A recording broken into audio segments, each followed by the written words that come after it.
Project 105 natin. So, SC105. Before natin siya i-paint, 70% done. Let's go. So guys, ever since we got the LC105 project, may issue na siya eh. So, hindi pa natin siya technically na-start, nagagamit. Pero ngayon, na-assemble na natin. So, with the help of Lim and Tito ng Forbes Capital Customs, buo na siya ngayon. So, first time nating iti-test drive. So, ito yung tsura niya.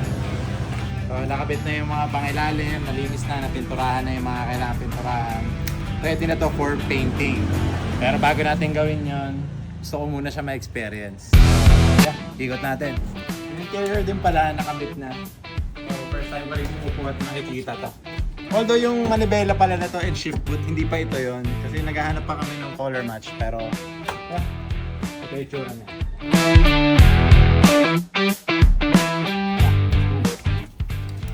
Yeah. So, pagka lifted, ganun dapat ang pagpasok eh. So, para kang hahakbag. So, first time to. So, ang tinakbo pala nitong LC105 natin is 123,457.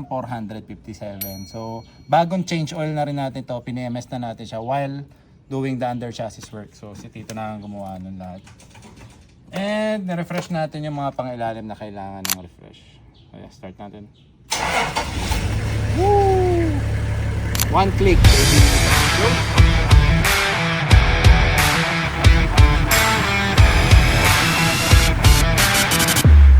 So far, driving the LC105, yan, sarap ng ride.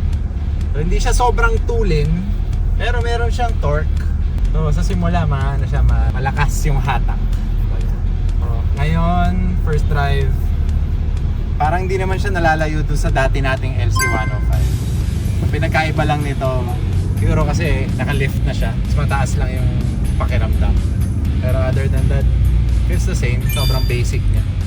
Interior, since back to fabric, ramdam mo yung pagka original niya, saka pagka base. Excited ako na matapos to sa paint kasi yun na lang eh, to make it very very fresh and back to original condition. Kailangan talaga mabalik yung pintura sa pristine. So bahala na dun si Boss Paint Trick. So naka-schedule na tayo next week. Kasi medyo punuan siya. 10 pa tayo nakapila sa kanya eh. Although pagkasimula pa lang ng project, sinabi ko na sa kanya, boss, sa'yo ko ulit papasok yung LC natin. Dahil nga ang ganda nung ginawa niya dun sa LC80 project natin. So ito si LC105.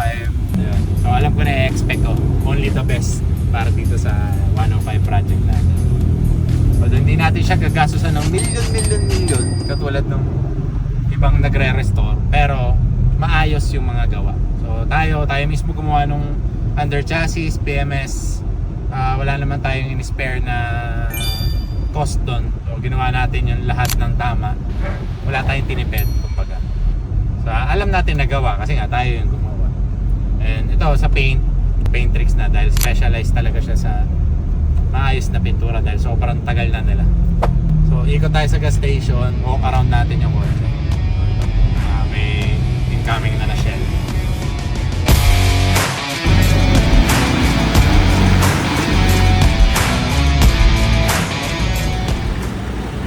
Guys, ito yung Project 105 natin. So, SC105. Before natin siya i-paint, 70% done. Let's go. Para sa akin, mas naging mas naging original siya. Tapos to, ilalagay natin to sa base look. So, gagawin natin itong matte black. Tapos lalagyan natin ng fog light cover para magmukha siyang base, sobrang base model look. Tapos yung mags natin, papalit din tayo ng iba. Meron na ako in order pero i-reveal ko na lang pagdating. Medyo kakaiba siya eh, galing pa Dubai. Base look ang habol natin dito. Ito yung mga nagawa natin so far. So pinace down natin siya, binak natin siya sa original. So bumili tayo ng brand new na clearance light, headlight, grill. Tapos bumili lang tayo ng used na apron, tawagin nila dito sa Arab. So, para bumalik siya sa original look na para sa kanya talaga. So sa mga di nakakalam, si LC105 yung holy grail ng mga Land Cruiser 100. Parang siya yung LC80 na 100 ng itsura. So meron siyang front solid axle sa harap. Yan. So capable siya sa off-road. Tapos yung engine niya sobrang bulletproof na 1HZ hand turbo. So yung mga iba pang ginawa natin dito is na-refresh natin yung mga under chassis niya kasi nung nabili natin siya sira. So yeah, inayos na natin yung binili natin ng brand new gearbox. Tapos refresh buong pangilalim, mga bushings and all. Tapos PMS dun sa engine.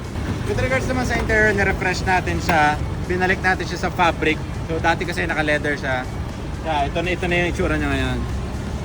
So hindi siya original fabric ng Land Cruiser pero close enough. Para sa akin, natuwa lang ako may konti siyang character, kumbaga. Yeah, masaya ako dyan. Gawa ni Jake ng Esquala. So yung likod naka plastic pa. Pero yan, yung mga sidings natin, pinakto fabric na natin siya lahat. Madumi pa, hindi pa natin ito nati-detail kasi unahin muna natin yung paint. Last na yung detail. Order na rin tayo ng brand yung mating dito pero hindi pa dumadating. So check out natin yan, mabilis lang. So nung nabili natin to walang kasamang baterya. So shoutout nga pala kay Barta for hooking us up sa 3SM battery na to. Partner natin si Barta for from DeLorean days. So ito, brand new to. Medyo madumi pa. So kailangan pa talaga niya na TLC. So after ng paint shop, yan, hopefully parang mag-refresh siya. And magkaroon ng base character na hinahanap natin. Yun yung quick walk around tour dun sa Project 105 natin. Let's go! Pero yung auto pinapasayaw ko naman na para makarena. Pa-left, pa-right, swerve, slide, glide, all your side to side. Iba ding trip and drift, iba yung ride. Talaga kapag marunong sumakay, o kaya kapag ako yung nagdadrive. Yeah, I feel alive. Ibahin mo ko when I slide, iba yung pace at type.